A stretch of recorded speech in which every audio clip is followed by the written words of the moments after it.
Oye mujer, dígame si no eres pura rutina, ya tu amor se murió y resiste en una esquina. El reloj marca las 2 y tu cuerpo destrozado. Es que Dios y tu corazón se han propuesto hacer un trato. En esta vida la Magdalena por la muerte le han pagado. Llevaba su vestido para la ocasión, su bolso y pintarabio, su mayor fortuna. La calle solitaria y el cielo farol, la noche la llamaba hija de la luna. El brillo de sus ojos hacía sentir un rayo grabándose que siguió un coche, con un pintarabio y un pobre carmín.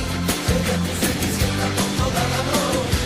¿Quién tiene la llave, la puerta del cielo? ¿Quién es el que usa ya lo malo y a lo bueno?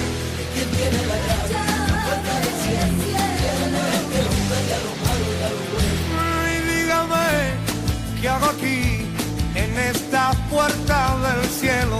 Soy un alma infeliz que nunca dijo te quiero. Me entregué al infierno solamente por dinero, por no ser ni siquiera fui y la mujer que se entrega por un beso. ¿Qué hago aquí en esta puerta del cielo? Llevaba su vestido para la ocasión, su bolso y pintarabio, su mayor fortuna.